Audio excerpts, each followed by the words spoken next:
So in class, we had done this problem here where we found the electric field on axis due to this line of charge, and we ended up um, saying that the electric field would add up k dq over distance squared, and the distance was just the variable x that we had assigned, and the direction was going to be away from this positive charge, so always in the minus I direction. So we had this integral, and then we evaluated it, and we got this result. Now, we never actually computed that, but it would be easy enough to do. So unit-wise, this ends up being newtons per coulomb. So that is, in thousands, it's 81 over 4. So that is going to be 81 over 4 is 20.25. So it's 2.025 times 10 to the 4 newtons per coulomb.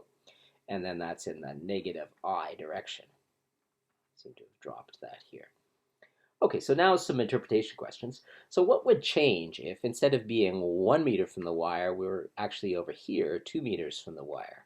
So we would probably put our origin still at that point. And now the line of charge would just go from 2, and still being 4 meters long, it would go up to, 3 meters long, it would go up to 5. Just let me check that, please.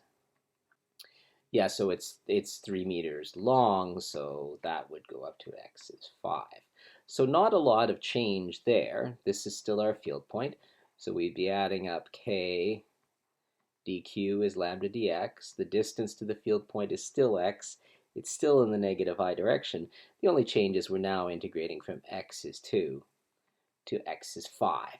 So that's a really simple integral. You can work it out and then see what you get for a field magnitude. Now, this is assuming that the charge density is still the value it was before, and it was given as 3 microcoulombs per meter.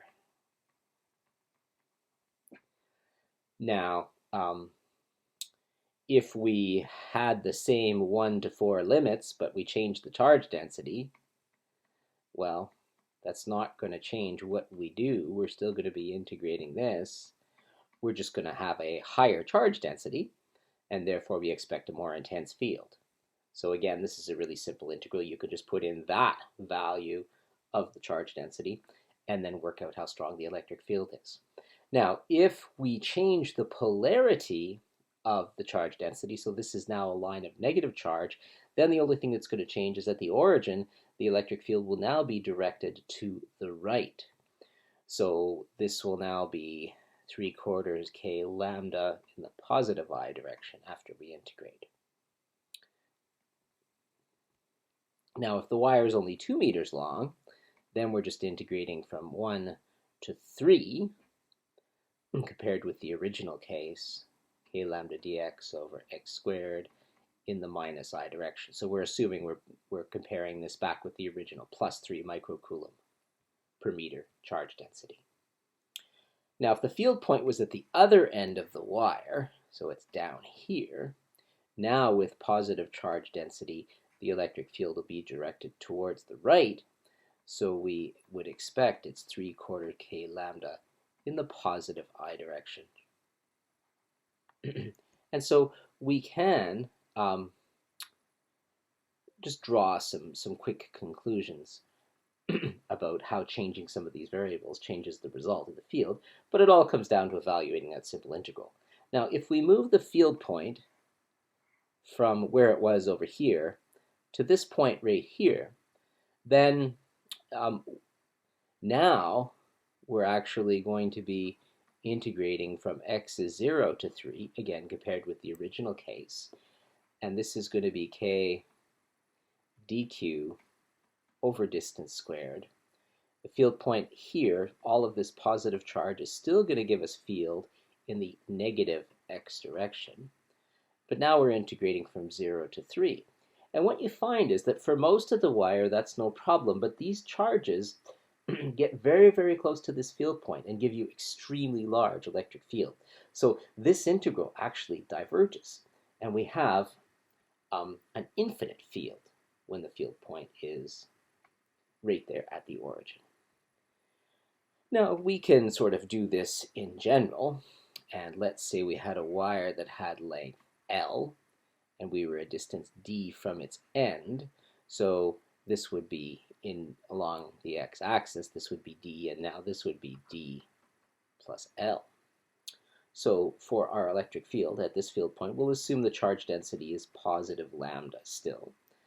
And so you're going to add up k dq over distance squared. The field direction at this field point will still be to the left, but our integral now is just from d to d plus L. And that, again, is a simple enough integral to evaluate because it's just x to the minus 2 from d to d plus L. And so that is minus 1 over x. And then we'll wipe out the minus 1 over x with this minus sign. And then we've got to put in the limits, d plus L and d. So we get k lambda 1 over d plus L minus 1 over d in the I direction. And so that's just some interpretation, playing around a little bit with the variables in this simple problem of adding up electric fields of charge distribution. Now the next question we had done was finding the electric field off the axis of the wire here on the side. And we had solved this problem in class. And you'll recall that we'd arrived at this integral here. And then we had just said, oh, by the way, this is the answer. Well, if we wanted to sort of abstract from this problem and go to the general case being a wire not 4 meters long, but going from minus L to L, and not being a distance of 1 off the axis of the wire, but being a distance z off the axis of the wire, then by a very simple argument, the integral, and I'll just draw a picture of what I just said on the previous page. So now our field point is here, a distance z away. This will be my y, this will be my x-axis. Our field here, assuming positive charge, will be in the negative j direction, and this would be the setup of the integral. So really, if you go through again what we did, instead of being 1 meter south of the wire, we're now a distance z, and we're integrating just from minus L to L. So this you could show integrates to this expression here. Now the reason this is useful is that we can now ask the question, well, what happens if we have a really, really long wire? That just means that we're going to take this expression, sorry, there's a minus j missing here, and we're now going to let L go to infinity. Well, as L goes to infinity, L squared is going to dominate in the bottom, and the root of L squared is just L, so this term just goes to 1.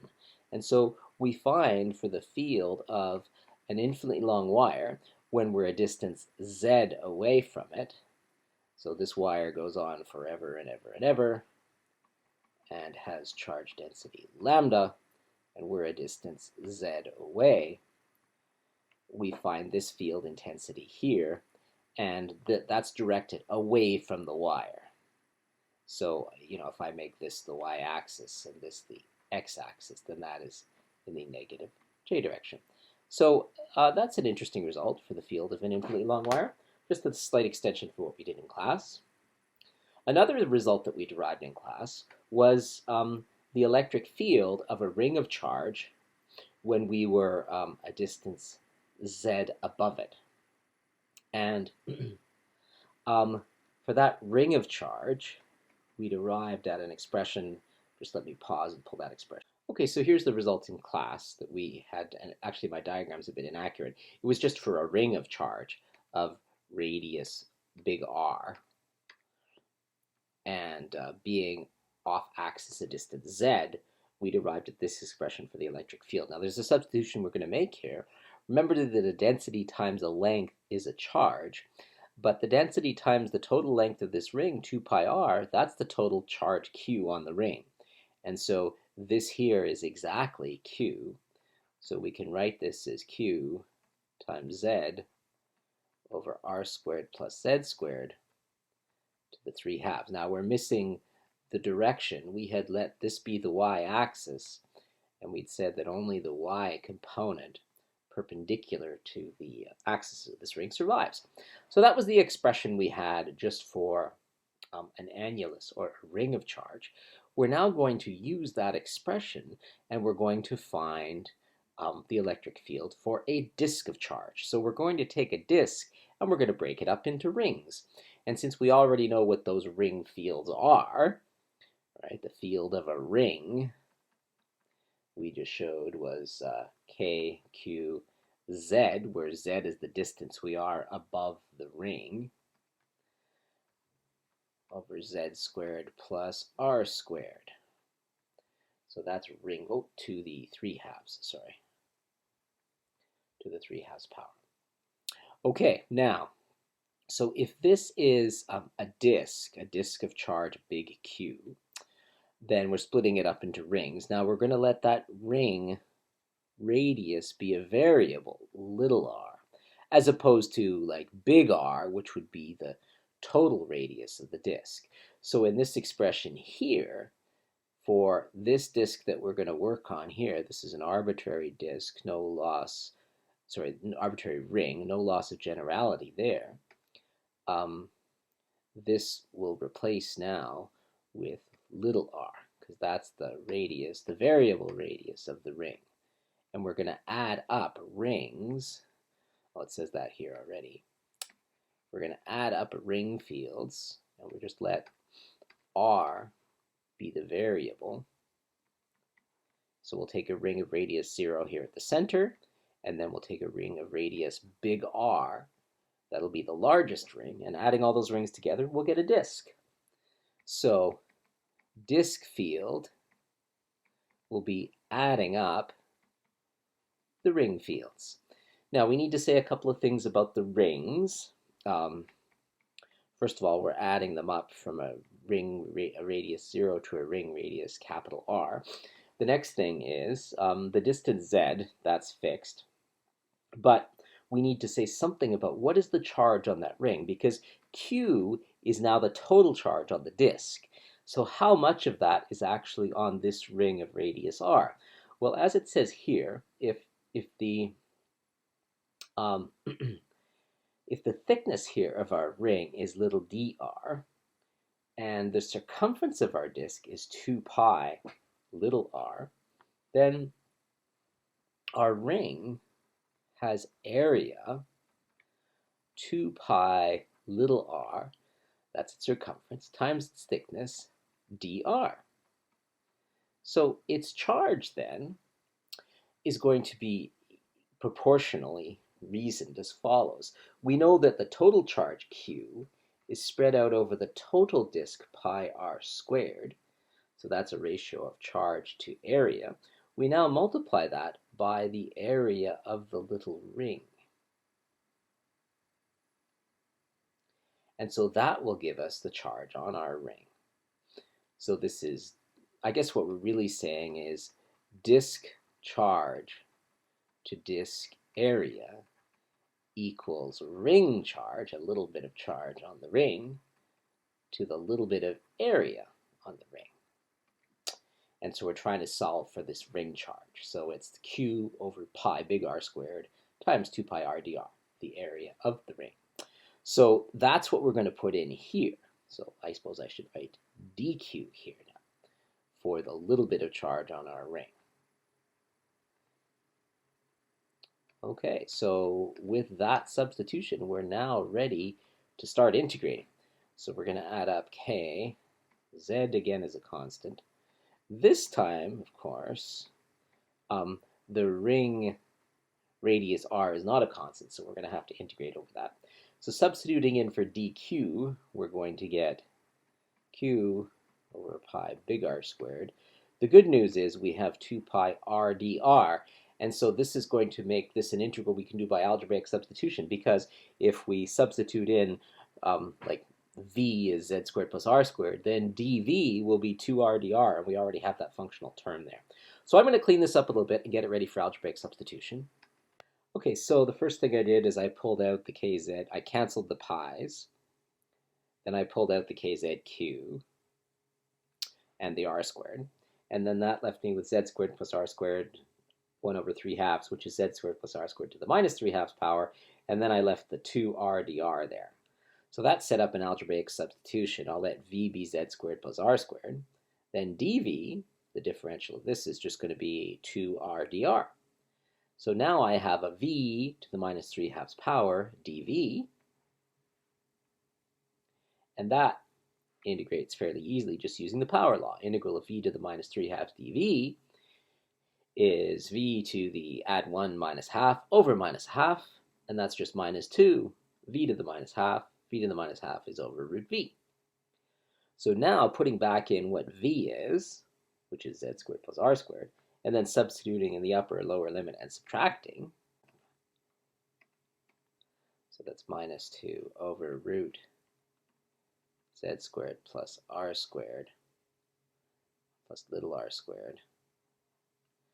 From little r is 0 to little r is big R. Okay, so that is the integral value by algebraic substitution. So this is the expression you get. Now we're just going to rearrange that algebraic a little bit, because you notice that 1 over z squared is just 1 over z. Then we can multiply the z in, and z over z will cancel and just leaves 1 for this term. Then it'll be z over this square root term. We'll also bring the minus sign in. So bringing the minus sign in means that this will be the leading term and be positive. And so that we arrive at this expression here. So 2kq over r squared, and this z we've multiplied through, and the minus z, I suppose, we've multiplied through. And so we're almost done, but then we recognize that q over r squared is pretty much the charge density, because charge density sigma is a ratio of charge to area. The total charge on the disk is q, and the area of the disk is pi r squared. So q over r squared is sigma times pi. So where we have this, we're going to replace it with pi sigma. And so now we arrive at an expression for the field of a disk. So 2 pi k sigma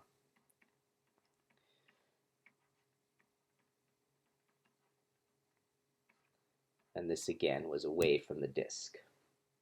So we're a distance z, and this is a z, above the disk. The disk has radius r, and k is the electricity constant. Sigma is defined as q over pi r squared. It's the charge density.